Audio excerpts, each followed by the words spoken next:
Bom, vamos começar então a oficina sobre o novo marco regulatório de saneamento básico. Vão participar dessa oficina o arquiteto urbanista Luiz Firmino, que é mestre em Ciências Ambientais, doutor em Geografia da UF, com extensão na Universidade de Maryland, pós-doutorado no Instituto Superior da Universidade de Lisboa, foi ex-presidente da CERL e do INEA, ex-subsecretário executivo da Secretaria de Estado do Ambiente e Sustentabilidade, e pesquisador da UFGV. A engenheira ambiental Patrícia Finamori, acho que a gente pode vir vindo para a Patrícia Finamori, engenheira ambiental, mestre em saneamento e saúde pública, doutoranda de urbanismo, técnica pericial do GAT, do Ministério Público, e consultora técnica do IBAM. O engenheiro civil Pedro Pequeno, mestre em saneamento e saúde ambiental, ex-regulador engenheiro da Agência Reguladora de Energia e Saneamento do Estado do Rio de Janeiro, consultor em Engenharia Sanitária e Ambiental, o bacharel em Direito, bacharel em Ciências Sociais Jurídicas Marcos Paulo Marques Araújo, coordenador do curso sobre o novo marco regulatório do saneamento, que é oferecido pelo CCE, com a nova turma iniciando agora em agosto. O arquiteto Rodrigo Belloni, especialista em Engenharia Sanitária e Ambiental, mestre em Engenharia Sanitária e Ambiental pela UFJF, coordenador de projetos e estudos ambientais da Masterplan, consultoria de projetos e meio ambiente. Prazer poder estar aqui hoje, depois de uma mesa muito interessante, agora na parte da manhã, tratando de diversas questões da água e do saneamento, que, por sinal, é o tema aqui também da nossa roda de conversa, quando a gente está falando sobre, em especial, o novo marco de saneamento do país. Eu, enfim, tinha preparado algumas coisas para trazer aqui, nós vamos fazer uma conversa muito rápida, né, para introduzir alguns temas desse novo marco e que buscam, na verdade, dar resposta a várias das aflições que a gente viu colocadas aqui mais cedo. E eu queria aproveitar até e fazer um link específico com dois aspectos das falas aqui hoje de manhã que eu considerei bastante interessantes. Um da fala do Benedito Braga, né, que fez uma apresentação muito interessante sobre questões gerais no planeta, do ponto de vista de água e de saneamento, e muito especificamente sobre o problema vivido por São Paulo na última crise hídrica em 2014. E um segundo ponto que eu quero abordar rapidamente, fazendo o link também com o novo marco, sobre algumas colocações que o presidente do INEA fez aqui no final em termos de soluções baseadas na natureza como parte de ideias e caminhos aí para resolver problemas de saneamento. Então, o primeiro aspecto que eu queria ressaltar, o Braga mostrou que países desenvolvidos, né, resolveram seus problemas de saneamento já há bastante tempo, muitos principalmente começaram no século XVIII, já dando conta de, primeiro, afastar os esgotos, né, das residências das pessoas para, na sequência, fazer o tratamento. E esse é o primeiro ponto que eu considero muito relevante e que a gente se afastou um pouco da experiência que esses países tiveram. Eu recentemente fiz um pós-doutorado estudando resiliência de sistema de saneamento e era exatamente para entender isso. Como é que esses países resolveram o seu problema e o que eles fazem hoje, né? O que mudou nesse sentido hoje. Claro que a tecnologia avançou brutalmente nesses últimos 200 anos e a gente tem tecnologias de ponta para fazer diversas coisas, e acho que a gente, muito na ânsia de querer fazer a melhor tecnologia possível, a gente esquece daquela que de fato foi empregada nesses países e que está sendo usada até hoje, né?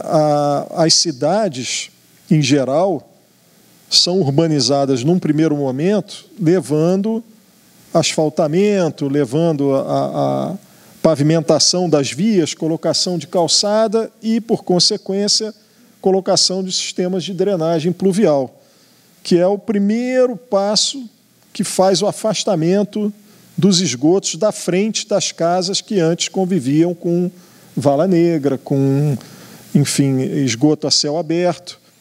E isso já experimentado em todos esses países desenvolvidos, a maioria deles pegou esse fluxo e colocou em carga de tratamento. E foi assim que eles foram, aos poucos, resolvendo o seu problema. Óbvio que com a tecnologia a gente vai perceber que muito melhor do que isso é eu coletar num outro tubo separado só o esgoto e tratar só o esgoto separado da água de chuva. Por quê?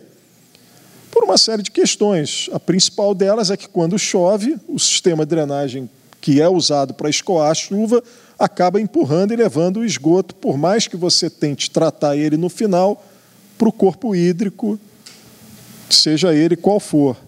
Então é evidente que a tecnologia mostra isso, mas não significa que o sistema implantado no século XVIII não tenha um bom desempenho, principalmente se você consegue fazer com que o corpo hídrico final, seja ele uma lagoa, um rio, uma baía, readquira a sua capacidade de resiliência, que também foi falado aqui mais cedo, readquira a sua capacidade de autodepuração de uma carga pequena, que ele consegue dar conta.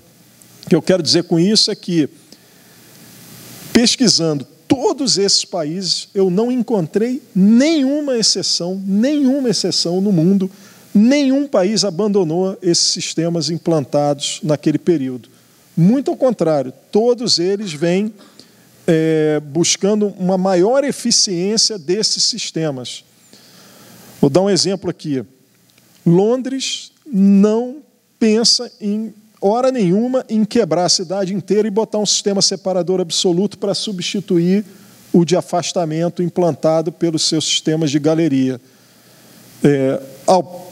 Por outro lado, Londres montou um túnel por baixo da cidade para pegar os excedentes das galerias para evitar ao máximo que isso vá para o Tâmisa, que, por sinal, foi recuperado com um sistema que a gente hoje aqui no Brasil nomeia de tempo seco, mas vamos dizer que é um sistema unitário, né, que conduz ambos os esgotos. Então, isso acontece em Londres, acontece em Nova York, acontece em Washington, acontece em Paris, acontece na Alemanha e Holanda, majoritariamente. Não significa que a gente deve abandonar o ideal de perseguir rede separadora, mas a gente não pode achar que só esse ideal é que vai solucionar os problemas, porque se não foi assim, e se a gente não vai usar essa experiência, então vamos tirar aquilo ali. Por que a gente diz que esses países resolveram o problema de saneamento se todos eles usam? Alguns vão dizer, mas chove mais aqui, porque é clima tropical, do que lá.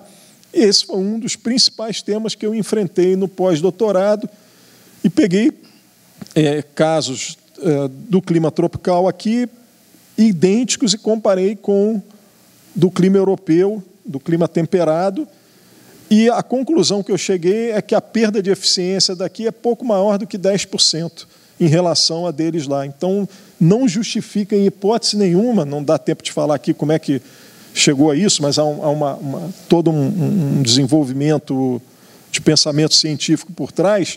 Então, não se justifica que a gente não utilize isso. E aí já vai uma crítica que eu tenho feito comigo mesmo ao longo dos últimos anos. Muita gente acha que esse sistema de tempo seco ele é adequado, e isso de alguma forma foi falado aqui também mais cedo, ele é adequado para os assentamentos mais precários, as favelas e os assentamentos precários. E eu diria exatamente o contrário.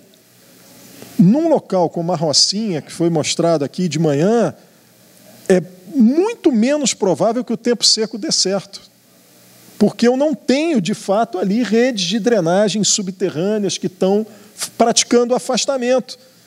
Nessas áreas, eu tenho que ir de casa em casa pegar o esgoto, não tem outra maneira. O investimento nessas áreas deve ser muito maior do que o investimento em áreas do asfalto formais que já passaram por um processo de urbanização, onde eu posso me aproveitar da rede de drenagem que já está lá, levando o esgoto para longe da casa da pessoa. Então, percebo que há um desvirtuamento do entendimento de que o tempo seco é para áreas que têm problemas de assentamento e que as ruas não estão muito definidas, então ali vale a pena, deixa escorrer tudo e pega lá no final. Não, pelo contrário, aí eu mantenho vala negra, eu mantenho as pessoas em contato com o esgoto, que é exatamente o que eu não quero, né? O sanear é exatamente a gente levar condições salubres para as pessoas. Então, não é insalubre, pouco importa para uma pessoa que abre a porta da sua casa se o esgoto está sendo levado por um cano desse tamanho, embora da casa dele, ou se está sendo levado por um caninho exclusivo. Ele não está ligando muito para isso, né? Ele está ligando é que ele não tem contato com isso, e isso não gera problemas de salubridade para ele, assim como se está sendo tratado lá no final e não está levando para o corpo hídrico. E para fechar aqui essa discussão, a questão das soluções baseadas na natureza também é outra coisa que a gente se afastou muito. Com a tecnologia, sabe, que a gente pode fazer tratamento primário, tratamento secundário, tratamento terciário, né? Ou seja, físico, químico, físico, biológico e químico. E a gente acha que tem que ser isso, então tem que ser estação terciária a qualquer preço, em qualquer lugar, quando, na verdade, eu posso ter um grande jardim filtrante, chamado wetland, onde eu separo o sólido primeiro e depois eu faço com que as plantas removam os nutrientes do esgoto. E a gente se afasta disso. E tem soluções fantásticas para isso a um custo muito menor, né, e muito mais razoável para um país como o nosso, com problemas de investimento. Fechando aqui, linkando um pouco isso tudo com o novo marco, o marco regulatório ele traz de volta alguns desses conceitos de forma muito clara e ele permite que a gente volte a ter alguns desses aspectos aparecendo de novo em projetos, como aconteceu agora na concessão do Rio de Janeiro. Já se fala na implantação de sistemas de tempo seco, mas a gente tem problemas seríssimos do ponto de vista de regulação, já que a gente se afastou a tal ponto disso que, enquanto os Estados Unidos, através da EPA, regulamentou o tema e está lá, Combined Sewer Overflow, como é que funciona esse sistema, e a Europa também tem toda uma legislação para isso, nós não temos nenhuma. A gente aqui ou é separador absoluto ou não é. Então, por não ter essa definição, a gente vai ter que correr muito atrás de saber como é que a gente vai fazer essa regulação, ou esses contratos mesmo vão ter problema, porque a gente tem a previsão de fazer o tempo seco, mas não tem regras claras sobre como deve ser feito, sobre como se cobra por isso. Então, os reguladores vão ter problemas e a gente vai poder falar isso depois mais ao longo do curso, né, de experiências, né, que deram certo, outras que estão ameaçadas, umas que funcionam bem, outras que não, e que podem vir a contribuir para a solução dessa questão. Acho que eram esses pontos que eu queria linkar aqui, né, principalmente aproveitando essa fala de hoje cedo. Só uma observação, assim, uma dúvida, né? Já que a gente está, para não ficar muito para o final, será que não seria uma questão de verificar em que locais, em que regiões seria mais eficiente o sistema desse? Por exemplo, a região dos lagos é uma região que chove pouco. Talvez tivesse uma eficiência grande, como lá em Araruama. Mas, de repente, região mais chuvosa, sul-fluminense, talvez isso daí tivesse uma eficiência. Talvez isso fosse um argumento para a gente conseguir licenciar, né? Ter um subsídio técnico para poder mostrar que aquela solução é conveniente para aquele local, né? Eu acho fundamental isso. Eu acho que eu vou insistir que o problema não é a chuva. Friburgo, quem conhece Friburgo e vai lá hoje ver, quem conhece Petrópolis e vai lá hoje ver, foi implantado tempo seco lá.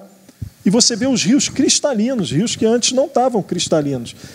Então, aproveitando esse gancho, não é a questão de pluviosidade que deve colocar. O que deve colocar é uma análise local. Tem que ser sempre um mix de solução. Não é ou é separador absoluto ou é tudo misturado. Não. Como eu disse aqui, há locais como as favelas que vai ter que ser separador absoluto. Eu não vejo outra forma, se você quiser fazer saneamento. Agora, há locais em que você pode ter, minimamente como uma redundância, como acontece em Copacabana e Ipanema, que foi dito aqui que já tem rede separativa, de fato, desde a década de 60, mas se não fosse o cinturão embaixo da praia de Copacabana e de Ipanema, ninguém tomava banho em local nenhum, porque o metabolismo da cidade não permite que só o separador absoluto dê conta de tudo. Então, acho que é isso. A gente precisa ter um mix de solução, e para isso a gente precisa aprender a lidar, regular um mix de solução. Obrigada. Vou passar, então, para o próximo palestrante, né? Próximo. Passo, então, a palavra para a Patrícia, vai falar da gestão do abastecimento de água potável e do esgotamento sanitário. Bom dia a todos.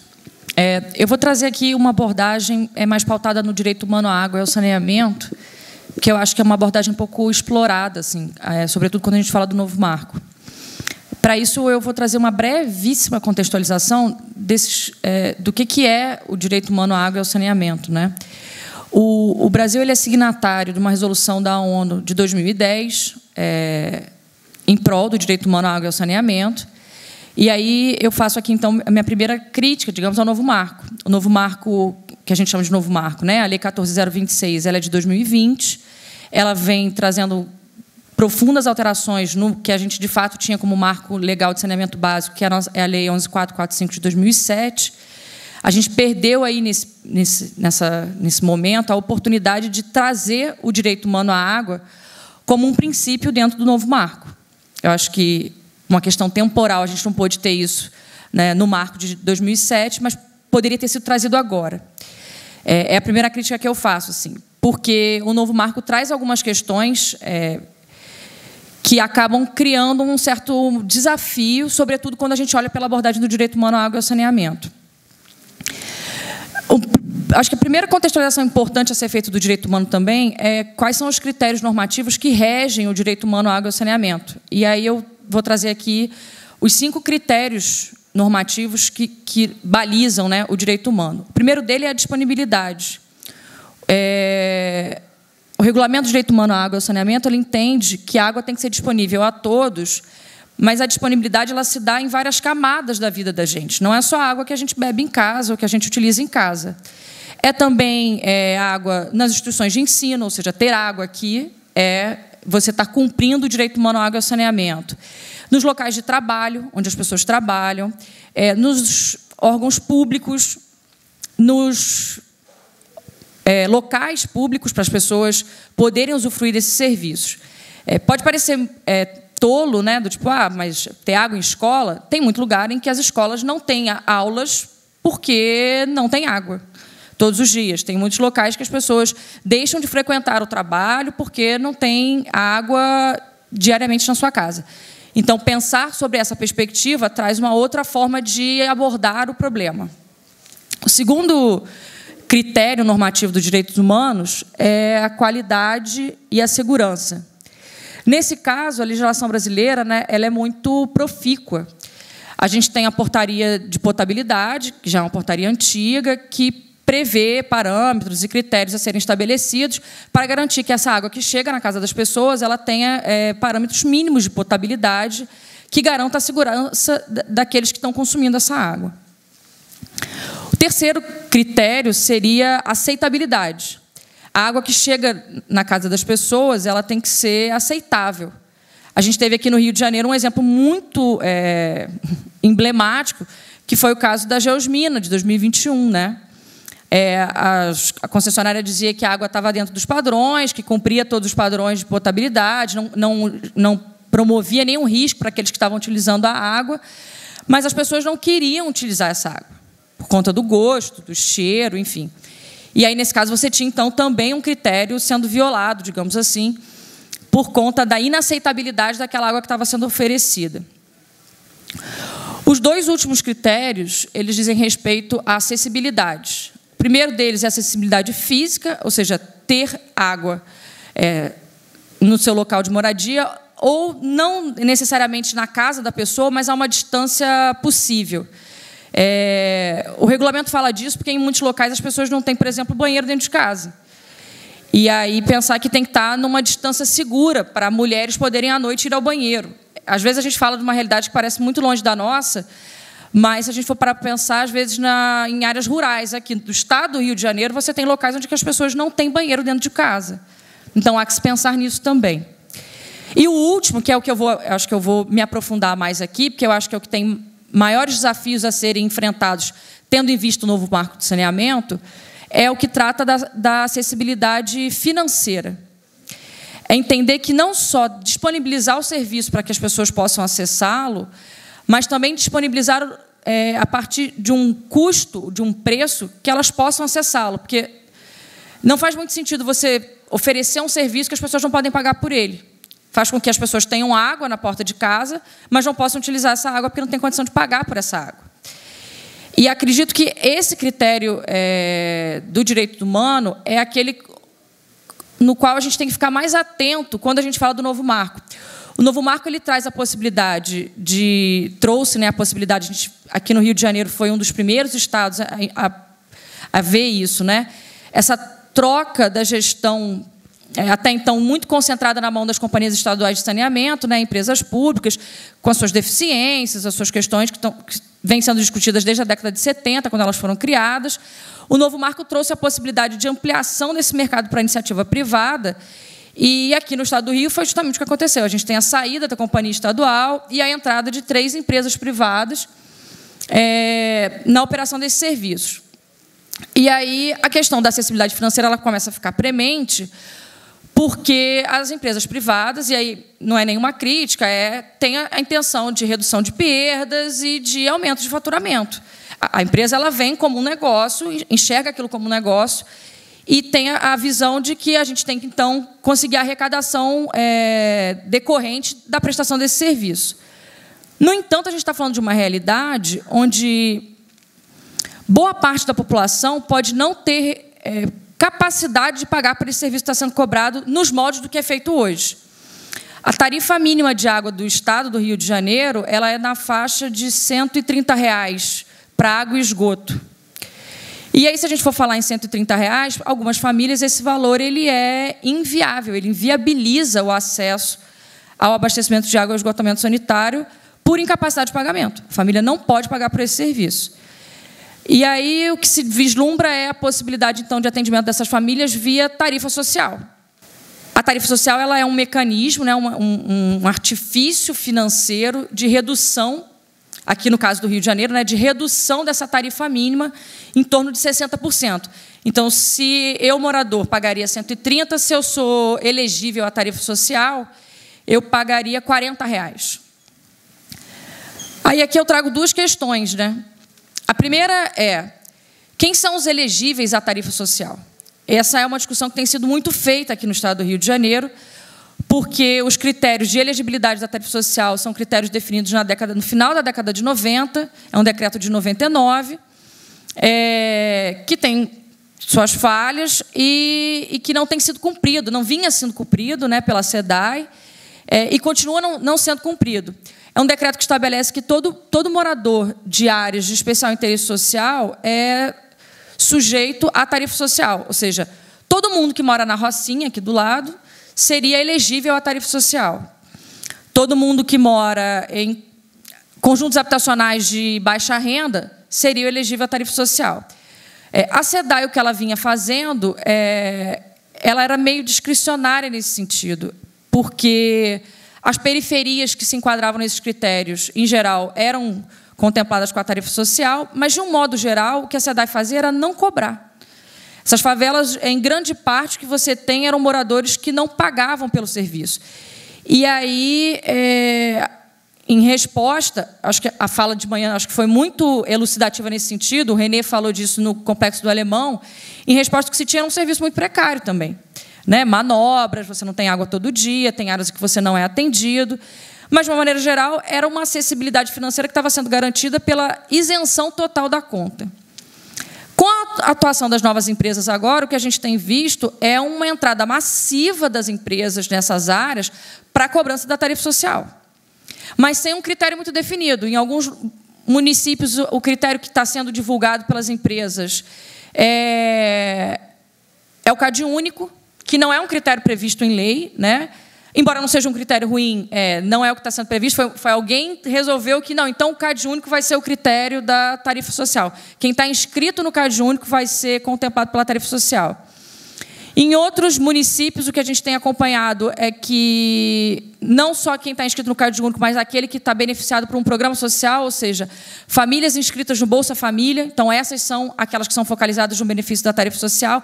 Ou seja, há uma grande confusão e falta de transparência, inclusive, de quem é que vai ser beneficiado e quem não vai ser beneficiado.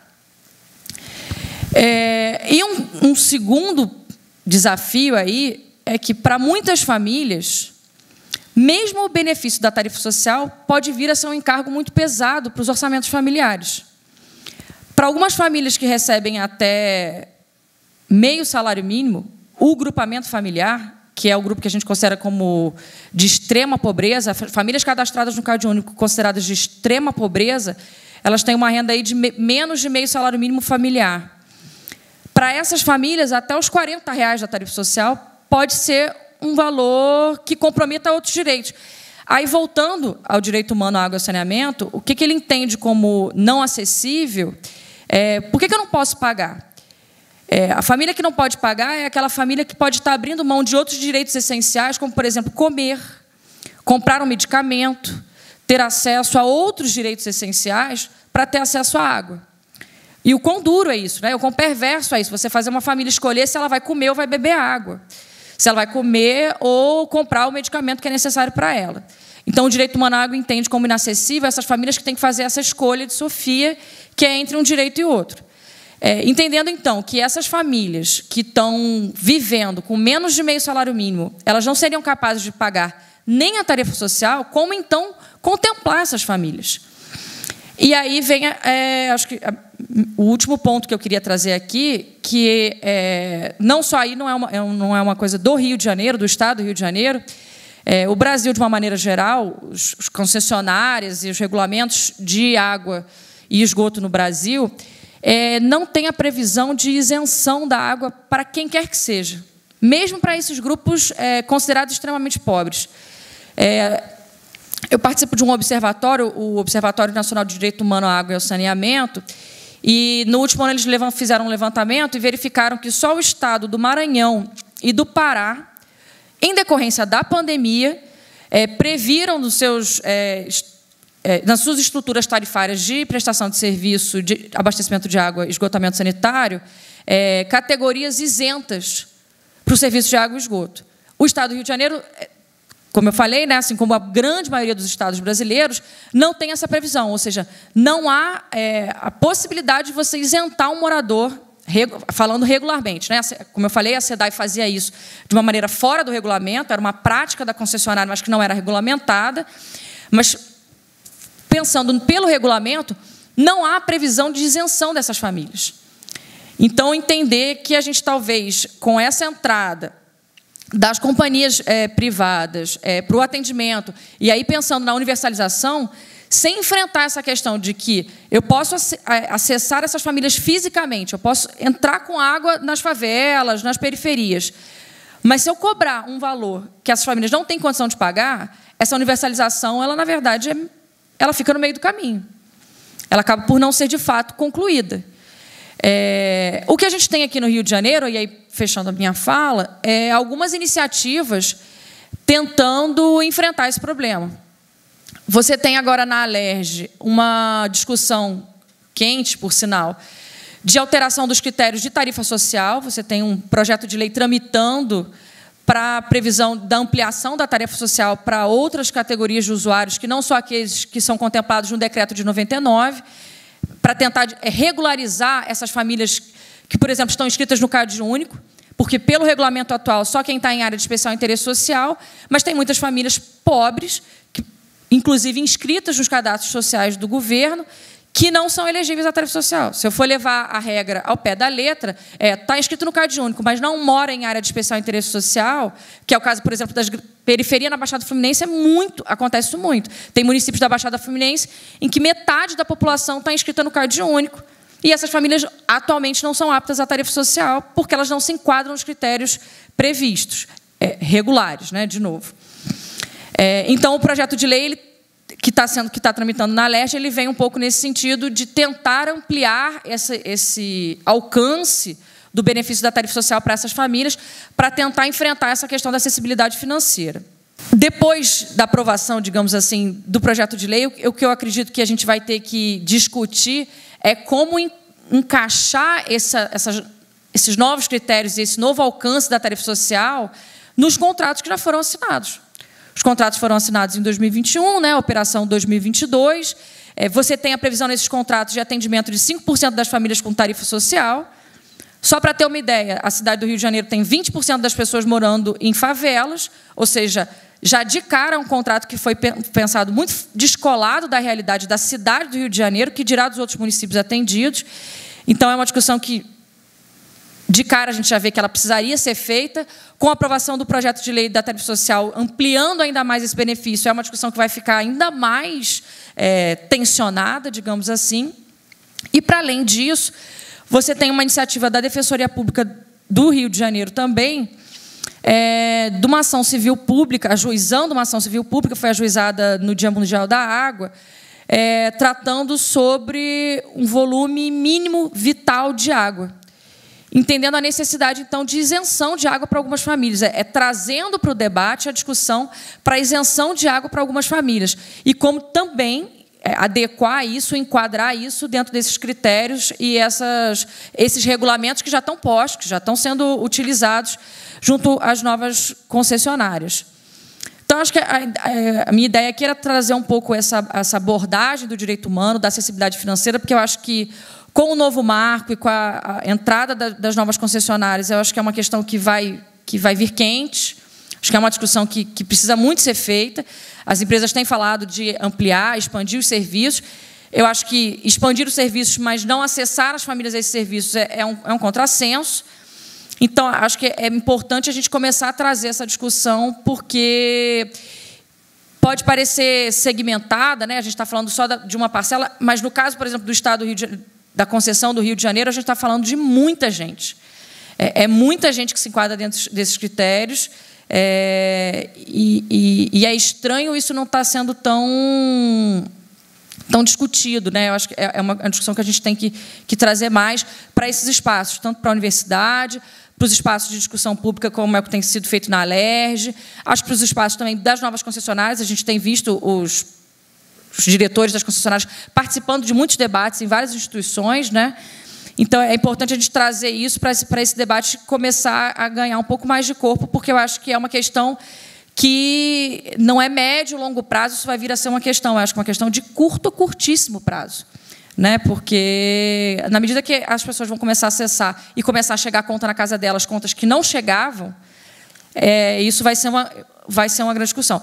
O PROCON, até trazer esse dado aqui, né? O PROCON ele já levantou que 2021 para 2022 você teve um aumento de mais de 300% de reclamação de conta d'água, ou seja, já é uma questão que está fomentando um volume de reclamações considerável. Então é isso. Eu acho que a ideia aqui era mais trazer essa provocação de uma questão ainda pouco discutida quando a gente está falando do novo marco, porque ela não está tão evidente no novo marco, mas eu acho que é um desdobramento inevitável dos rumos que o novo marco tem trazido para a concessão do serviço aqui no país, de modo geral, mas, sobretudo, aqui no Estado do Rio de Janeiro.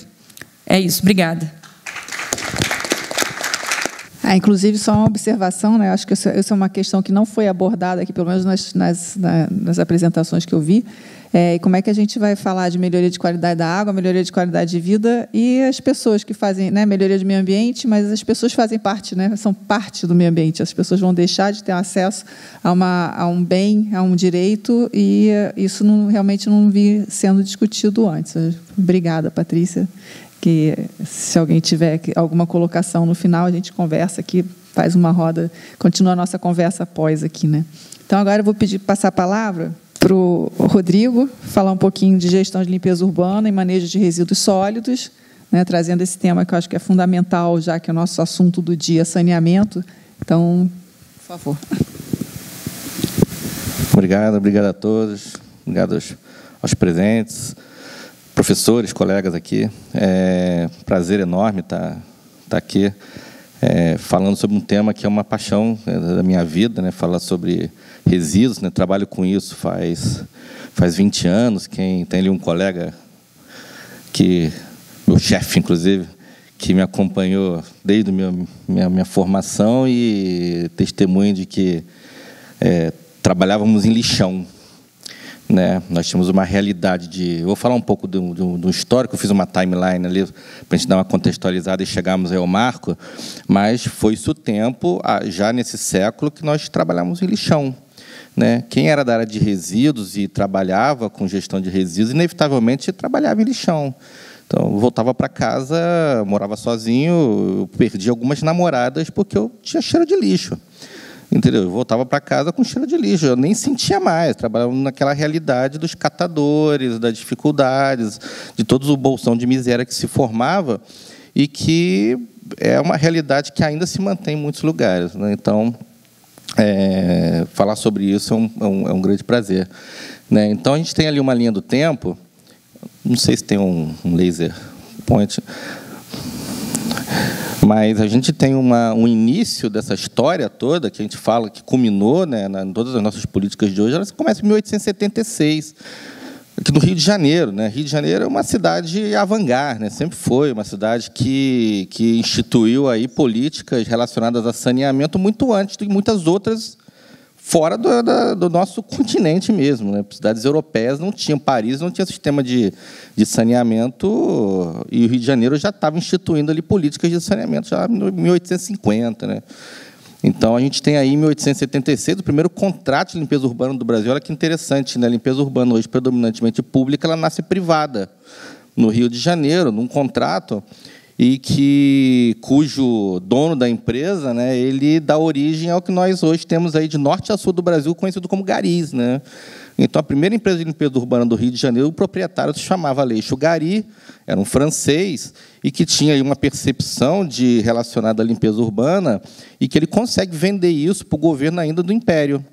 Né? No Rio de Janeiro, obviamente, não por uma questão ambiental, mas por uma questão de reclamação dos grandes comerciantes da época da cidade do Rio de Janeiro, que era uma cidade, uma das principais capitais da América Latina, e ele avança para fazer essa remoção dos resíduos e instituir ali o que nós chamamos de coletar e afastar. Um dos princípios, o professor Firmino falou muito bem isso, que é aplicado às esgotos sanitários. Né? Esse princípio também se aplica a resíduos. Coletar e afastar, na verdade, é um princípio que se aplica até hoje. Na verdade. Então, você remove ele dos olhos, você remove ele, remove o problema. Né? Então, o problema era solucionado simplesmente removendo ele dos olhos. Então, em 1876, a gente institui isso, e olha o gap que tem entre começar a acontecer alguma coisa efetivamente no que se refere a políticas públicas. A gente tem praticamente um século, né, de diferença, quando a gente tem ali o Planasa, que nasce ali na esteira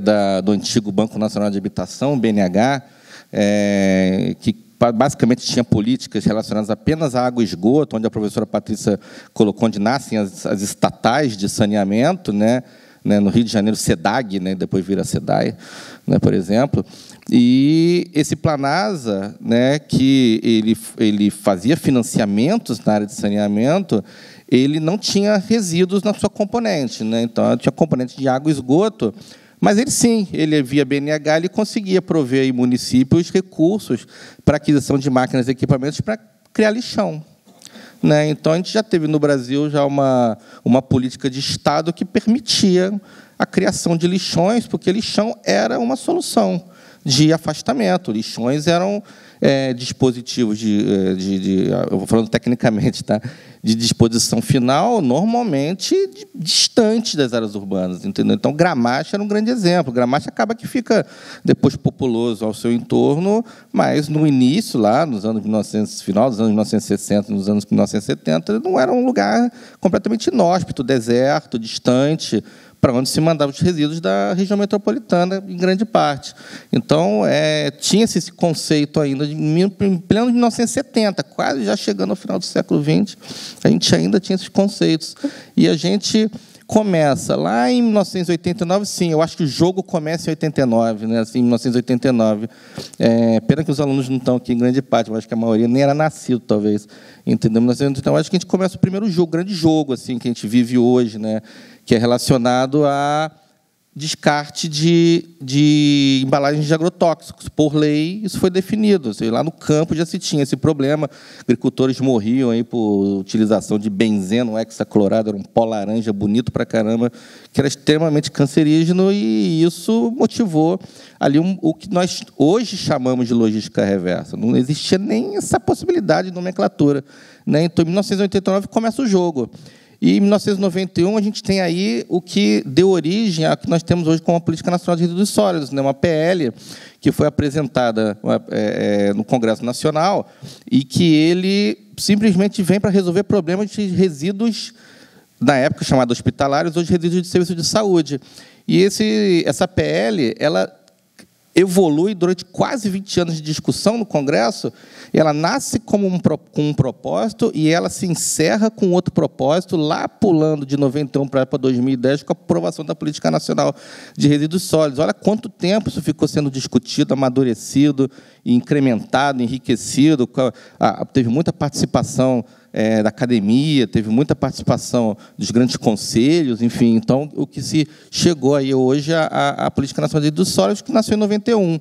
Mas a gente tem, nesse meio tempo, a gente tem outras ações que são ali ações que também dão origem ao que nós chamamos hoje de logística reversa, óleos lubrificantes,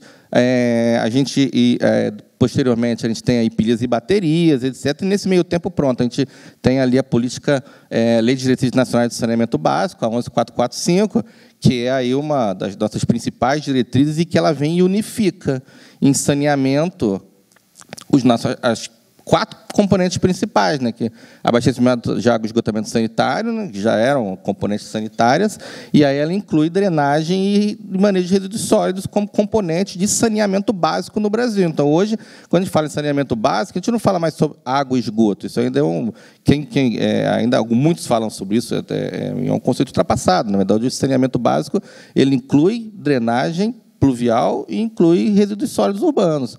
Então, a gente tem essa primeira diretriz nacional, né, o primeiro marco nacional que unifica.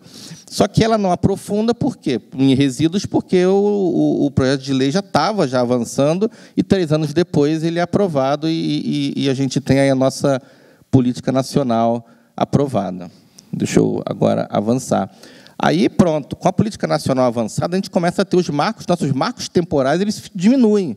Né? Então, a gente vê ali espaços de 100 anos, de décadas acontecendo, e a gente começa a ter quase que anualmente eventos relacionados a resíduos sólidos que vão aprimorando e aperfeiçoando o nosso sistema nacional de limpeza urbana e manejo de resíduos sólidos, criando ali as nossas políticas, nossas diretrizes principais.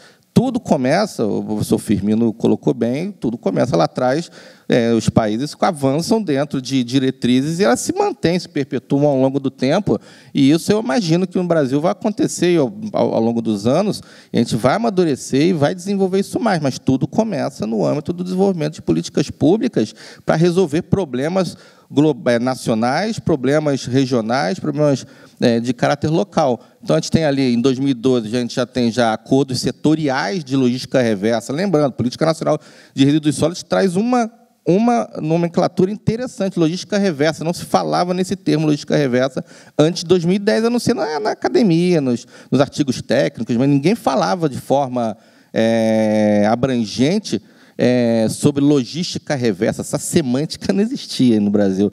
E a gente começa, então, a ter ali os acordos setoriais, embalagens de plástico em 2012, lâmpadas fluorescentes em 2014, embalagens em geral em 2015. Né? Então, a gente tem produtos eletroeletrônicos, baterias de chumbo, aço, que são as baterias de carro. Né? Então, tudo isso vai acontecendo quase que anualmente, latas de alumínio, né, que já eram coletadas. Hoje nós temos aí termos de compromisso relacionado a isso, que envolve associações de catadores, que envolve os fabricantes, enfim.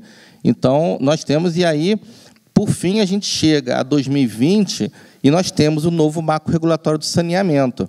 E esse novo marco regulatório do saneamento, no que se refere ao segmento de resíduos sólidos, de manejo de serviço de limpeza urbana e manejo de resíduos sólidos, ele destrava algumas questões no sentido de aperfeiçoar, de melhorar um sistema que operava muito ainda na esteira de políticas locais, lembrando que, como os municípios eles são autônomos nas suas decisões relacionadas à limpeza urbana, na verdade, eles são os agentes operadores, né, principais da limpeza urbana, então, eles é que definem as suas próprias políticas de limpeza.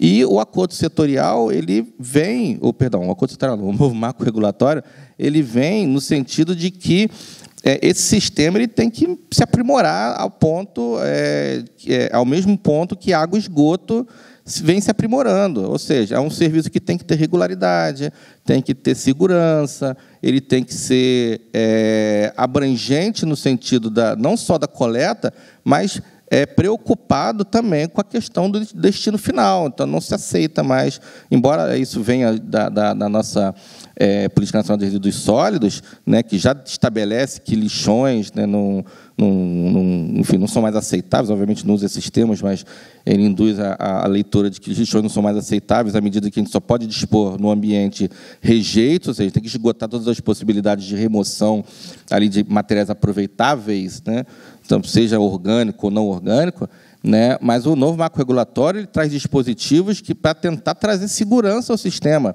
Um exemplo muito clássico, né? Então, quando a gente trabalha em áreas de capitais, né, isso fica um pouco mais difícil de enxergar, mas quando a gente vai para municípios menores, né, a gente vê ali a contratação do serviço de limpeza urbana normalmente é feito com uma empresinha local, que é feito com um contratinho ali que dura normalmente o tempo de gestão daquele prefeito, enfim, e aí, eventualmente, o prefeito perde, ele para de pagar o contrato, a empresa para de coletar o resíduo, e quantas vezes nós já vimos em transições de governo, municípios operando com resíduo acumulado nas ruas e sem coleta, porque houve ali um distrato intempestivo entre o município e a empresa de coleta. O novo marco regulatório ele altera isso, ele prevê a coleta de forma direta, né, a prestação do serviço, na verdade, de forma direta, ou seja, o município presta com recursos próprios, com veículo próprio, com mão de obra própria,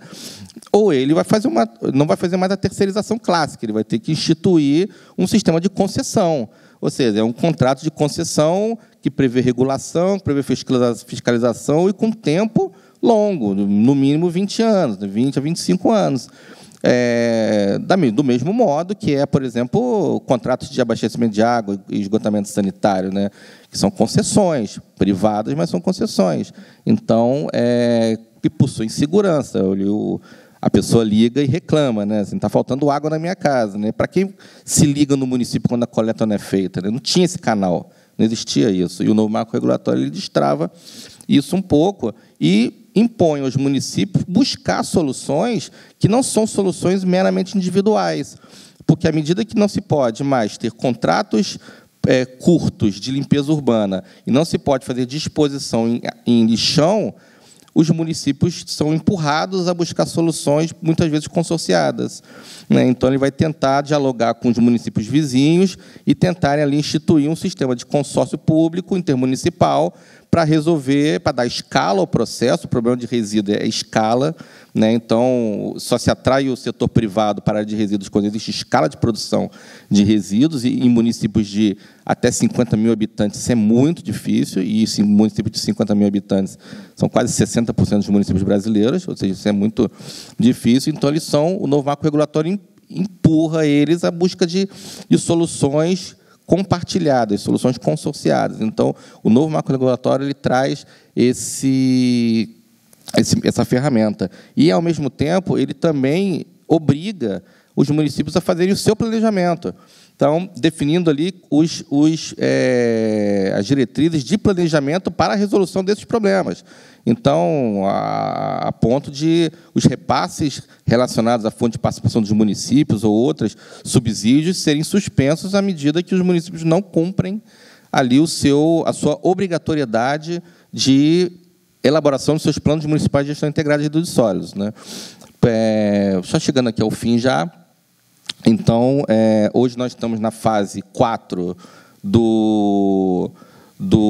da elaboração dos planos municipais, que começaram por municípios metropolitanos e capitais, depois de municípios acima de 100 mil habitantes, em 2022, em 2021, em 2022, municípios entre 50 e 100 mil, e agora esse ano, ano que vem, 2024, desculpe-me, já é a última fase, que é o municípios até 50 mil habitantes apresentarem ali obrigatoriamente seus planos municipais, mesmo que de forma simplificada.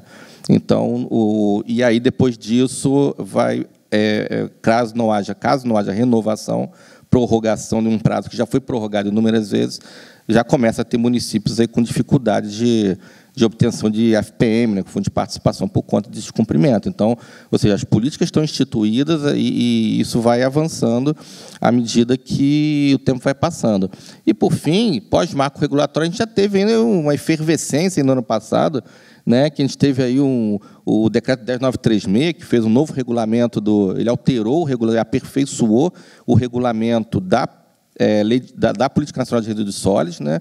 Então, ele muda ali o artigo 33, que fala sobre logística reversa, ele coloca os catadores aí, hoje, em arco de centralidade, relacionados à catação de materiais, né, antes marginalizados, agora no central, e a gente tem aí os créditos de reciclagem, que vão impulsionar os segmentos de reciclagem, aposta em rota tecnológica dos resíduos, para que eles saiam do trajeto convencional de coleta e destinação final em lixão ou aterro sanitário, enfim, e entre em rotas comerciais de reaproveitamento, né?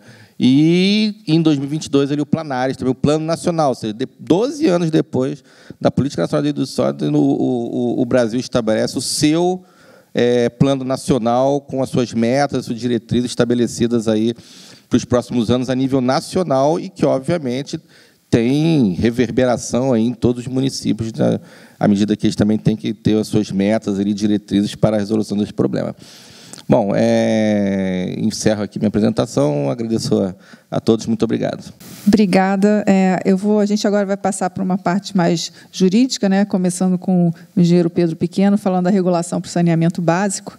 Esse tema regulação, todo evento que a gente vai, a gente percebe que, pela fala de muitos palestrantes, é a grande expectativa, é a grande esperança para o avanço do saneamento, e realmente não podia deixar de ser. Hoje de manhã mesmo se falou bastante sobre isso, principalmente à luz do novo marco regulatório. O novo marco regulatório ele vem modificar bastante a lei de saneamento de 2007, 11445, que o professor Rodrigo falou, e dando bastante importância à regulação e mudando bastante a regulação do saneamento, jogando grande parte da regulação do saneamento para a esfera federal, que até então o governo federal não entrava nessa área da regulação do saneamento. Agora, o governo federal, através da Agência Nacional de Águas, tem a missão de estabelecer normas de referências para que as agências reguladoras municipais, intermunicipais, estaduais,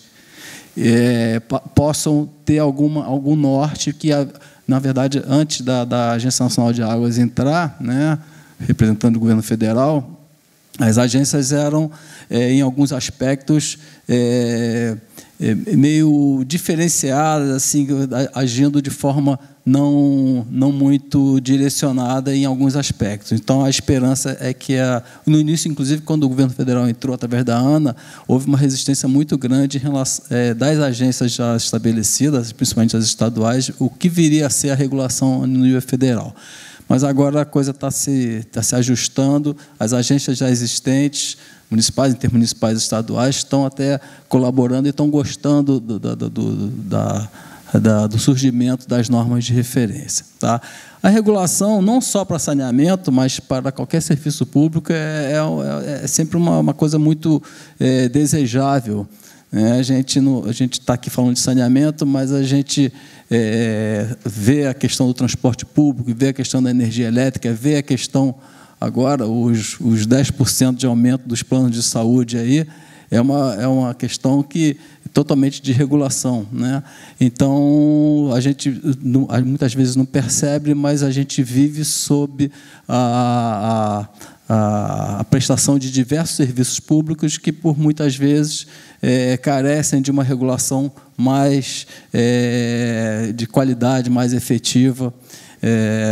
Na questão do transporte público, por exemplo, a questão da mobilidade, eu acho que o Rio de Janeiro sofre muito com a mobilidade. Quem usa transporte público, hoje mesmo, um funcionário do prédio onde eu moro, em Copacabana, não conseguiu chegar porque não tinha ônibus para ele vir de Caxias para o Rio. Né? Então, e não tinha como. Né? O vigia teve que ficar até mais tarde, esperando, já atrasando para o outro emprego que ele tinha. Então, a questão da mobilidade ela é muito séria no Brasil e no município do Rio de Janeiro, estado do Rio de Janeiro, região metropolitana. Isso muito por deficiência da regulação. Né? Então, a gente acaba rodando, discutindo, vendo que, na verdade, a regulação, que é considerada a última instância administrativa, antes que a demanda vá ao judiciário ou ao Ministério Público, no campo administrativo, é a regulação que é a última instância onde as pessoas podem se dirigir, reclamar e deveriam ir. Né? Às vezes não encontram eco nessa questão, como é o caso, por exemplo, dos planos de saúde que eu citei. Né? Por que 10%? Né? Por que os 10%? 9,89%, quando a inflação está 5%, 6%. Né? Por que 10%? Né? E é retroativa, parece que é abril, se eu não me engano. Né? Março, abril. Bom, e aí vai por aí afora essa discussão toda da regulação. Bom, o que é reforçando o que o professor Rodrigo falou, a questão do saneamento, a gente fala muito de saneamento, água e esgoto, mas a gente não pode esquecer que a Lei 11.445 de 2007 definiu, finalmente, os 4 temas do saneamento, como água, esgoto, drenagem pluvial urbana e resíduos sólidos. Todos eles têm uma relação muito forte. Né? A drenagem, em função da fala do Firmino, né? A gente fica mais do que claro que a drenagem está super intimamente ligada ao esgotamento sanitário, como não poderia deixar de ser, né? Obviamente, em relação ao abastecimento de água.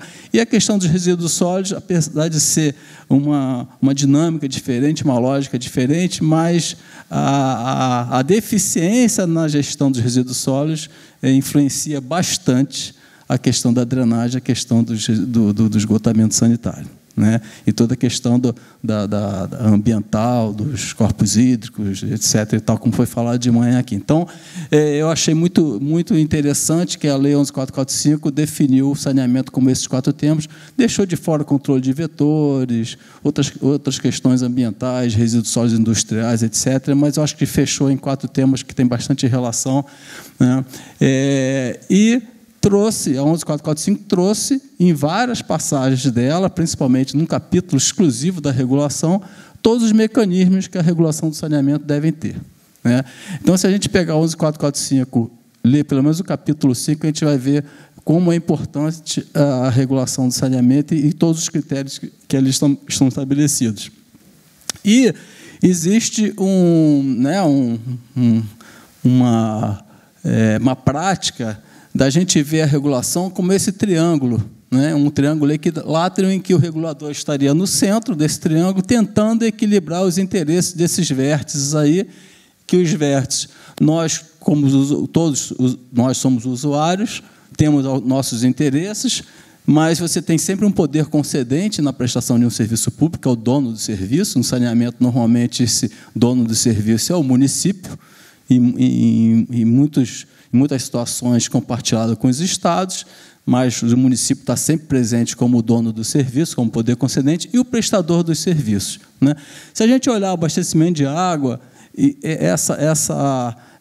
esse desenho é de um jeito, o esgotamento sanitário é muito parecido com a água, mas a drenagem pluvial já é um pouquinho diferente, o manejo de resíduos sólidos é um pouco diferente. Quem é o usuário, quem é o prestador, quem é o poder concedente. Mas o regulador estaria sempre no meio, tentando equilibrar esses interesses, que nem sempre são convergentes, né? Nós, usuários, queremos sempre o melhor serviço ao menor preço, né? O prestador quer lá oferir a maior lucratividade possível. E o poder concedente ele tem a obrigação de fazer ou de delegar a prestação, mas ele tem lá os seus interesses políticos para que esse serviço capitalize politicamente a prestação desse serviço. Então, o regulador estaria nesse centro desse triângulo aí, né? Se a gente enxergar isso para todos os serviços públicos que a gente consome, é interessante, né?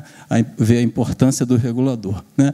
E alguns princípios da regulação, e que se o regulador, as agências reguladoras se baseassem com bastante ênfase nesses princípios, nesses 8 princípios, que podem ser menos, podem ser mais, mas esses 8 resumem bastante a prática da regulação como ela deveria ser.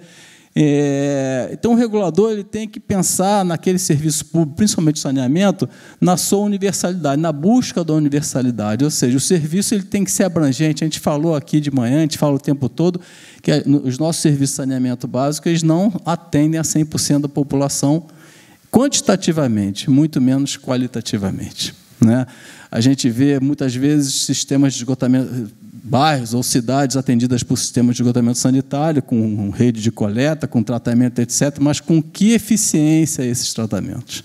A gente escuta muito que uma estação de tratamento de esgotos trata tantos litros por segundo, mas com que eficiência? Com que índices de remoção de carga orgânica, de carga patogênica, etc. Então, a gente ainda está muito atrasado, tanto quantitativamente e muito mais qualitativamente, né? Então, a universalidade, o primeiro princípio é isso, é que os serviços cheguem a todos, né? Com equidade, o que é a equidade? O serviço chegar com a mesma qualidade para todos os lugares, né?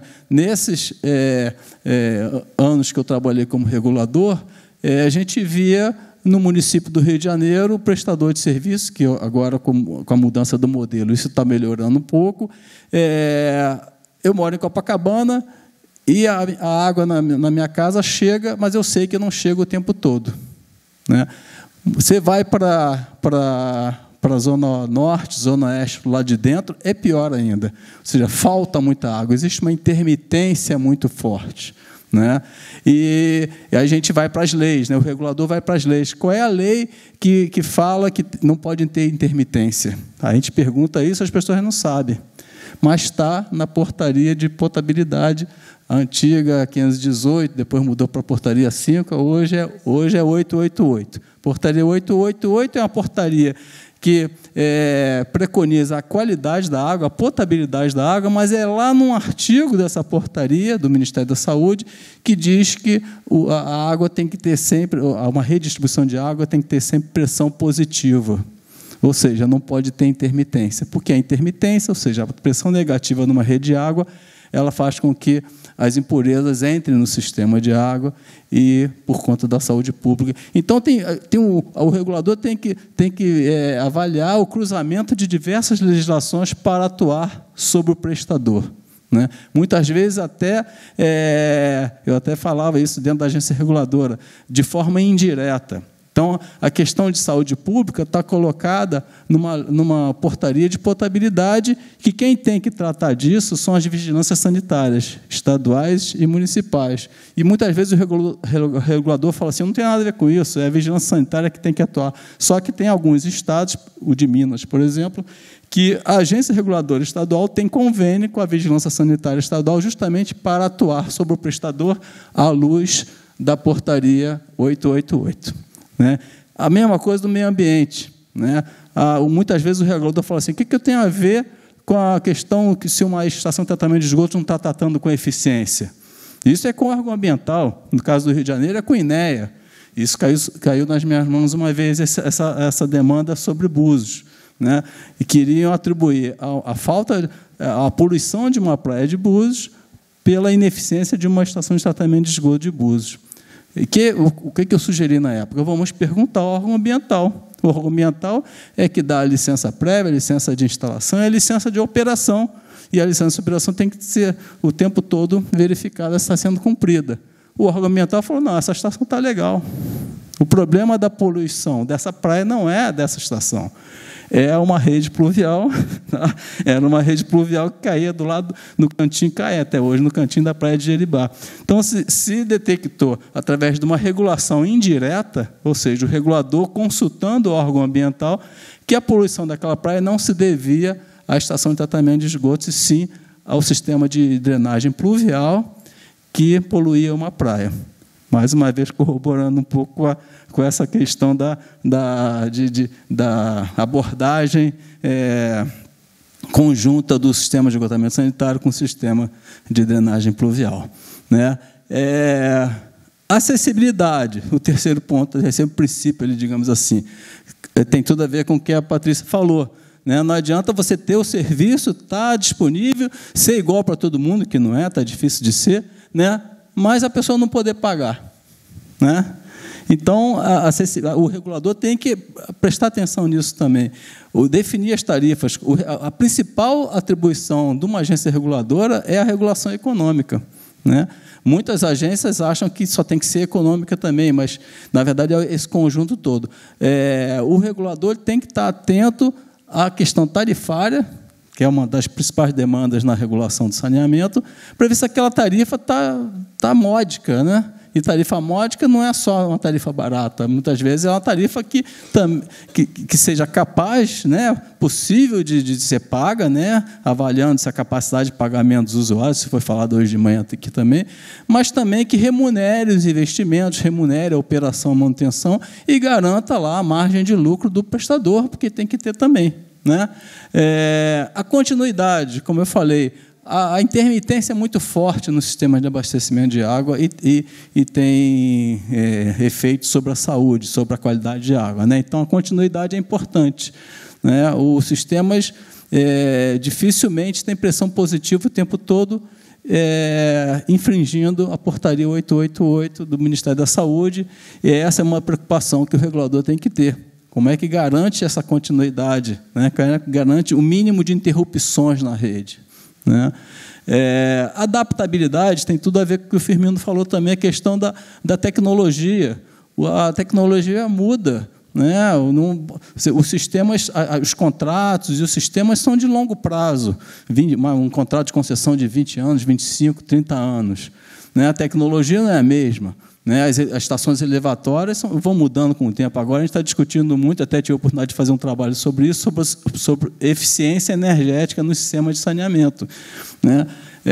Há um grande desafio, há projetos da Eletrobras fomentando a eficiência energética nos sistemas de saneamento, reconhecendo-se que, através de diversos mecanismos, e reconhecendo também que um dos insumos mais caros do saneamento é a energia elétrica, dependendo do sistema. Os sistemas são, muitas vezes, intensivos em bombeamento, né? Se gasta muita energia elétrica, e diminuindo as perdas, que é uma questão operacional, e mudando, muitas vezes, os equipamentos, né, inversores de frequência, ou seja, trabalhando em cima da eficiência energética, da questão da adaptabilidade, ou seja, mudança de tecnologia, você pode diminuir bastante os custos do sistema, e isso é papel do regulador também, estar atento a isso, até que ponto ele tem que exigir ou tem que aceitar uma tecnologia antiga no sistema de abastecimento de água.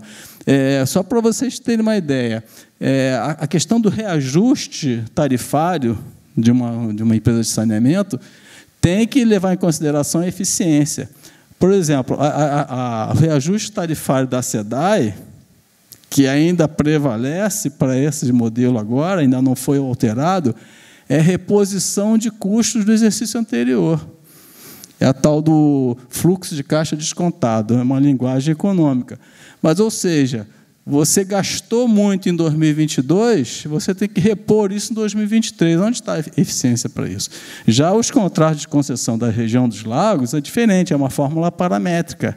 Está lá diversos itens que envolvem... O cara pode ter prejuízo, por exemplo. Se você estabelece um critério de reajuste anual baseado em índices ou em fórmulas paramétricas, o prestador pode ter prejuízo, é risco dele.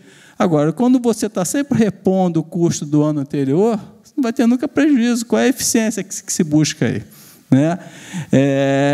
Então, essa questão tarifária é importante para o regulador estar sempre atento. A questão da transparência, né, o papel principal do regulador é da transparência. Hoje, se você quiser saber em que bases você está como cliente de uma empresa de saneamento, você vai para onde? Vai para um site. O site tem que ter tudo, tem que ter o contrato, tem que ter todos os critérios que você está ali sujeito, né? Então, é o regulador que tem que dar transparência para isso. A participação, tem um módulo desse nosso curso, tem um módulo específico sobre a participação e controle social, muito interessante. A gente tem diversos fóruns de discussão de controle social, os conselhos, os consórcios regionais, né? Inclusive, é muito interessante também a experiência do Firmino. Se eu estiver errado, Firmino, você me corrige, né? Um processo muito interessante na região dos lagos foi a antecipação de investimentos em esgotamento sanitário, porque se viu naquela época que, se os investimentos em esgotamento sanitário atendessem aquele contrato, aquele corpo receptor lá, Lagoa de Aroma, estaria morto até hoje, né? Ele foi salvo da sua agonia a partir de uma antecipação de investimentos em esgotamento sanitário. Mas como? Com a participação efetiva da agência reguladora, mas não só por sua vontade, pela mobilização social, ou seja, a sociedade daqueles municípios, reunidas num consórcio intermunicipal, cobraram do ente regulador. Isso aí o Firmino, né? Foi sua tese de doutorado, né, Firmino? Isso aí, né? Então, assim, toda essa questão da participação, o regulador tem que estar atento a isso. E ele é sujeito a isso. Foi o caso na época ainda tinha outro nome, a Genersa, era a ZEP. Ela foi, na verdade, cobrada pela sociedade local lá da região dos lagos para intervir naqueles contratos de concessão, para alterar os contratos de concessão, visando o benefício ambiental da região. Então, esse item 7 aí é fundamental. E, em última análise, o último ponto, a resolução de conflitos. Como eu falei, o ente regulador é a última instância na esfera administrativa, né? O regulador tem que mediar, tem que conciliar, tem que arbitrar e tem que normatizar também. O regulador ele pode propor normas, propor regulamentos. Aliás, o regulamento que está vigindo atualmente para essas concessões novas foi a Genersa que fez recentemente. Não vou dizer que tenha havido participação, transparência, nada disso, mas, na verdade, é papel do ente regulador. Então, o regulamento da prestação de serviços que está hoje em vigor no Estado do Rio de Janeiro foi feito pela agência reguladora agora em 2022. Né? Então, se o regulador se atentar, e a população, os usuários, todas as partes se atentarem a alguns desses princípios, valorizando a regulação como mediador, como no centro desse triângulo equilátero aí,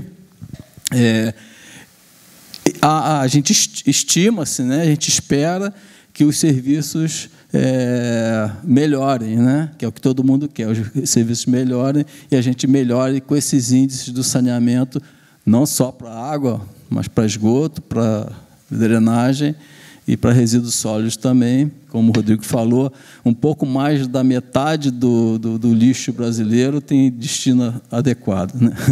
Um pouco menos da metade ainda vai para lixão. Isso é um absurdo, né?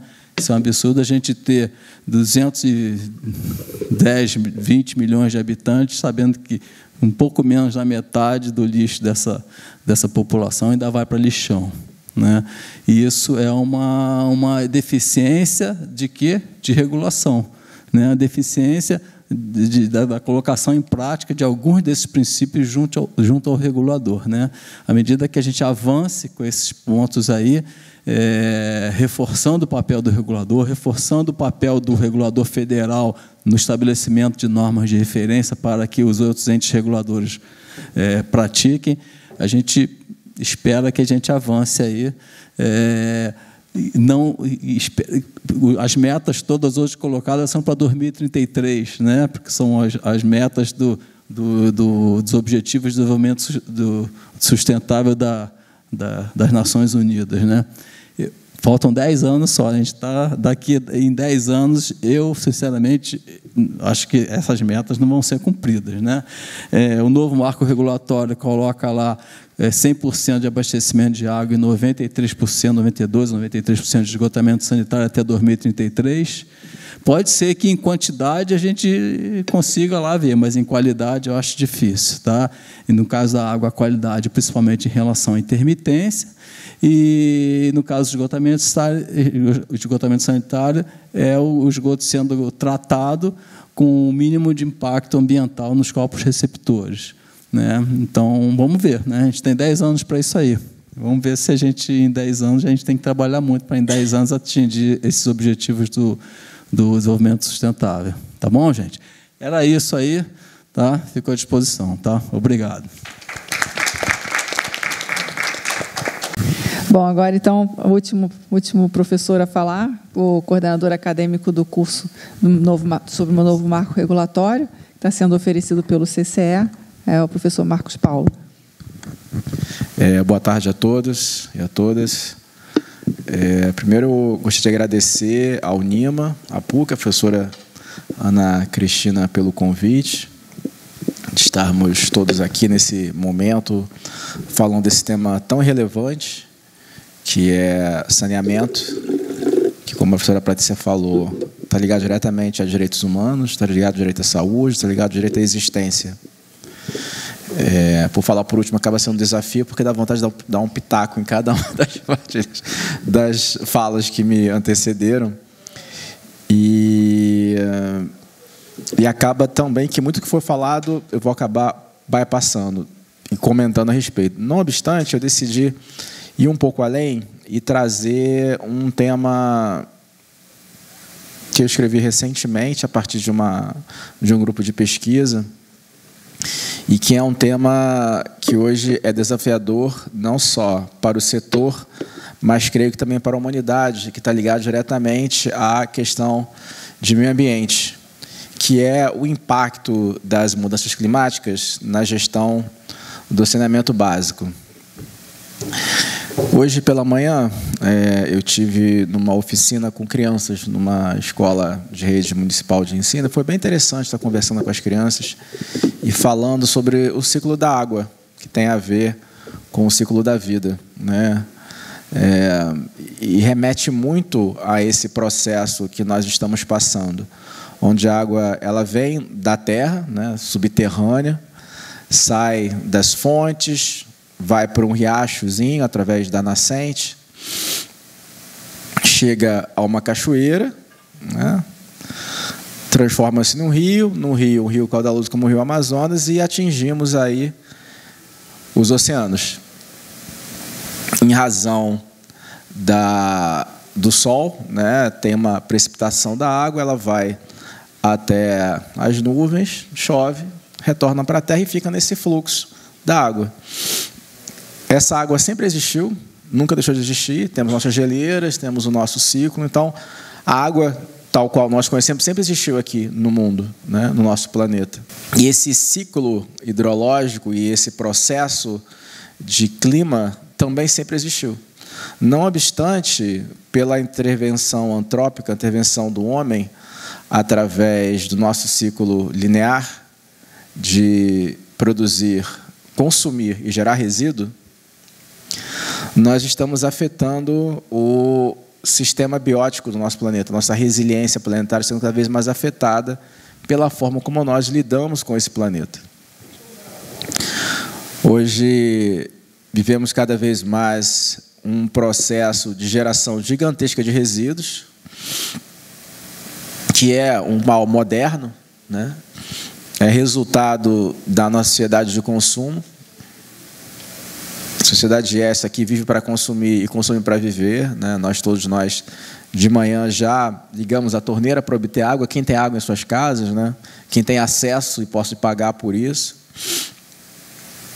Em algum momento podemos fazer o nosso café da manhã e gerar resíduo, dependendo do tipo de resíduo que você... Café com cápsula tem uma geração de resíduo. E a forma como lidamos com esse processo afeta esse ciclo hidrológico. E cada vez mais ele está se expandindo de uma forma tal que está havendo desequilíbrio. Um desequilíbrio nesse ciclo. No dia 8 de junho comemoramos o Dia do Oceano. Nossos oceanos hoje estão cada vez mais impactados por esse ciclo produtivo que tal estamos vivendo diário e cotidianamente. E esse ciclo está sendo afetado, a ponto tal que estamos passando por crises enormes de desabastecimento de água, tendo em vista que a água bruta, que é exatamente esse ciclo de água que eu comentei, né, que em tese é a matéria-prima para o serviço de abastecimento de água e também de esgoto, drenagem também, enfim, o saneamento como um todo, ele já é afetado. Onde as pesquisas apontadas por aqueles pesquisadores que olham a questão da mudança climática já apontam que, em algum momento, nós vamos ter uma grande abundância de água, seguida por uma escassez, ou já de imediato uma escassez perene. Isso significa que não teremos mais matéria-prima para o serviço de água, a esgoto e saneamento como um todo. Esse impacto, que é o impacto que vai ocasionar, né, uma mudança dramática em nossas vidas, já está acontecendo, não é algo que passa ao largo, né, e já vem sendo alertado por todos os pesquisadores, cientistas, desde a década de 70. Então, apesar, né, de termos alguns períodos de escassez por conta da água, do abastecimento, serem considerados como fatos extraordinários, na verdade, já existia esse alerta desde há muito tempo. E isso, como eu falei, afeta o nosso sistema, nossa gestão de saneamento, gestão de água, esgoto, enfim. E, consequentemente, afeta a prestação de serviço. Porque, em dado momento, vamos passar por, como já passamos, né, período de estiagem, consequentemente, uma redução de fornecimento de água em algumas cidades. São Paulo passou por isso, o Rio, algumas cidades também. Como eu comentei, essa minha fala decorreu através de um estudo, onde o case foi o município de Poconé, que fica na chamada porta de entrada do Pantanal. Mas Pantanal tem muita água, sim, mas aquela cidade, infelizmente, por conta dessa mudança climática que estava acontecendo, não tinha mais água para fornecer para a população. Simplesmente acabou a água na cidade. E como é que eu enfrento essa questão, né? E aí isso traz um outro agravante, né? Quando a gente vai pensar no Rio de Janeiro, no Estado de Janeiro, num processo de concessão, onde, de fato, está tendo uma mudança de lógica, até mesmo ideológica, de se repensar a água como um serviço, né? O usuário como um cliente, consequentemente, a perspectiva de prestar o serviço, mas cobrar. E se não cobrar, corta a água. Isso passa pela questão dos direitos humanos e fica a indagação, dentro de um contexto onde cada vez mais vai ser acelerado o nosso processo de desabastecimento por conta da intervenção do homem na natureza e, consequentemente, gerando falta de água. Como é que pessoas que hoje já não conseguem pagar vão ficar dentro de um sistema onde a água fica cada vez mais escassa?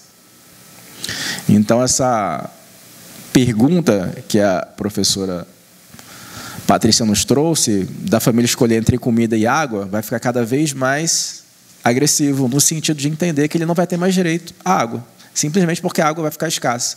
E poucas pessoas terão acesso a esse direito humano à água. A legislação, né, o novo marco e toda a legislação hoje, infelizmente, não trazem uma solução para essa situação, por ser uma situação geralmente nova, dentro de um contexto que nós estamos vivendo, apesar dos cientistas da década de 70 já alertarem sobre isso. A regulação hoje também não se pautou, não se debruçou sobre o tema. Tem um estudo da ANA que ela fala sobre isso, mas fala sobre a perspectiva, porque a Ana é uma agência de água, de recurso hídrico, ela fala sobre a perspectiva de recurso hídrico, aborda sobre a questão do saneamento. E os contratos hoje assinados, modelados pelo BNDES, né, dentro de um contexto a partir do novo marco regulatório de saneamento, de fomentar as concessões privadas, também não trazem uma linha a respeito desse tema, exceto sob a perspectiva de que ali seria uma hipótese de área extraordinária do contrato. É um evento extraordinário, então, como tal, foge do dia a dia, da rotina da área ordinária do contrato e cai na área extraordinária, gerando, a partir de um pedido da concessionária perante a entidade reguladora, uma revisão extraordinária. Toda vista, considerando que isso já não é um processo de agora, mas já há muito, considerando também que esse contexto já afeta essa matriz econômica do contrato, a pergunta é, não deveria ser visto como uma área ordinária, de fato, do contrato? Ou seja, se é uma rotina e se vai se tornar cada vez mais uma prática comum, no mundo como um todo, essa questão da mudança climática afetando esse ciclo hidrológico que eu comentei no início da fala, será que já não seria ter que ser visto no contrato já na sua assinatura, até para garantir esse equilíbrio contratual? Esse tema não está fechado, né? Especificamente com relação a Poconé, onde nós tivemos esse case, a solução encontrada foi buscar água a quilômetros e quilômetros de distância da cidade, utilizar poços artesianos, enfim, várias saídas para tentar superar essa crise que lá foi posta, mas não se encontrou ainda uma solução, né? São Pedro ajudou, colocou chuva daquela região e conseguiram fornecer água para a população. Agora a pergunta é, vamos ficar dependendo sempre de São Pedro para poder resolver essa questão? Então, do ponto de vista de planejamento, do ponto de vista da estratégia e até de se pensar numa matriz econômico-financeira para equilibrar os contratos dela, já era pensar já no começo da formação dos contratos, da prestação de serviço, para fins de estabelecer um equilíbrio. Equilíbrio esse que vem através dessa formação contratual, onde se pensar a mudança climática como algo que já vai impactar a cidade, já impacta. E tem a ver diretamente com a fala do Firmino, e aí ele acabou saindo, mas ia fazer essa provocação para ele. Já tinha feito, porque a questão do tempo seco também passa por isso. Porque se, na verdade, eu vou ter um momento de escassez de água, de precipitação das chuvas, uma ruptura dentro do ciclo hidrológico, por conta dessa mudança climática, através da intervenção humana, a questão da drenagem pode levar a um processo de estrangulamento, por conta da falta de chuva, ou um alagamento maior, com dificuldade maior de tratamento da água a partir da tubulação de drenagem, né? E, evidentemente, que passa também pensarmos num processo de avanço da mudança climática e de entender a necessidade do homem rever a relação com a natureza, foi falado aqui, né, em soluções para a natureza, uma delas seria também repensar o nosso ciclo produtivo. E aí, o professor Rodrigo trouxe a logística reversa, vou um pouco mais além e falar de economia circular, que é um tema também que não se confunde com logística reversa, apesar de todos falarem que a logística reversa, a economia circular é a mesma coisa, não é, totalmente diferente. Vou pensar num redesign de todos os nossos produtos, vou repensar no reaproveitamento desse material, né? Hoje, comentei na escola, nós estávamos fazendo uma oficina de educação ambiental com as crianças, estavam fazendo um brinquedo de tampa PET. Então, dá para você pensar em reaproveitar através de um processo de reciclagem, dá para você avançar também dentro de um contexto de repensar o design dos produtos para diminuir essa geração do resíduo, para possibilitar que essa matéria-prima secundária passe a fazer parte da produção de novos produtos. Por exemplo, pensar em geladeira, você pode reaproveitar quase 100% do contexto dela, a ideia de carros elétricos, onde recentemente foi aprovado, ano retrasado, 2021, melhor dizendo, foi aprovada na LERJ uma lei falando sobre essa transição energética, que também é uma matriz importante, tendo em vista o impacto da energia fóssil no nosso planeta. Então, se pensar nessa transição energética, uma energia mais limpa, possibilitando que os impactos da mudança climática, então, do ponto de vista do ciclo hidrológico, ele já afeta de forma tão grave que essas metas que a gente já pensa para a questão de água, de esgoto, de fato não vão ser alcançadas, por conta da intervenção que nós estamos causando ao planeta. Então, essa é uma reflexão, né, dentro dessa roda de conversa, aí trazendo um pouco o apontamento de cada um dos professores fizeram aqui sobre esse debate. E aí, reiterar o convite para todos que estão nos assistindo nas redes sociais, no YouTube, que estão aqui presentes também, do curso. Novo Marco Regulatório do Saneamento Panorama Geral, ele vai começar em agosto. É um curso remoto, 100% remoto, então quem tiver no Pará, tivemos muitos alunos, né, Pedro? No ano passado, na edição do ano passado, que vieram de outros estados. As informações do curso estão no site, ele é ministrado pelo CCE, são aproximadamente 10 módulos, cada módulo que a gente pega de regulação, controle social, planejamento, gestão de resíduos, a própria questão da gestão de recurso hídrico, também vamos falar sobre a questão de recurso hídrico, sobre a temática de saneamento, água, esgoto, drenagem. Então, de uma certa forma, nós vamos passar por toda a perspectiva do que é o saneamento, não só do aspecto institucional, mas também do aspecto jurídico, aspecto de controle social. Tem uma temática sobre controle social também. O professor Firmino vai estar fazendo a introdução do curso nesse módulo agora, devido ao sucesso dos módulos anteriores, dos cursos anteriores. Esse vai ser o 4º ano do curso, né? Então, é um curso que já... Na verdade, ele veio de outros momentos, né, Pedro? A gente já está nesse curso já há um tempo, ele foi ganhando diversas formações e hoje está aqui já na PUC, dentro desse contexto, nesse formato do Novo Marco Regulatório de Saneamento. Então, agradeço pela oportunidade, agradeço também em nome dos professores. Eu costumo brincar que hoje a gente está com o Dream Team dos professores, que são colegas, amigos, mas também são profissionais realmente competentes, que já atuam na área há bastante tempo, não só academicamente, mas também profissionalmente, com longas jornadas, né? Eu tive a oportunidade de trabalhar com todos, e isso me deixa muito honrado, muito feliz de ter aprendido, trocado, e continuar ainda, né? Aprendendo, trocando, conversando, e compartilhando. E agora, na PUC, né? Dentro desse contexto de estar avançando cada vez mais sobre a orientação da professora Ana, qual eu agradeço muito. Obrigado.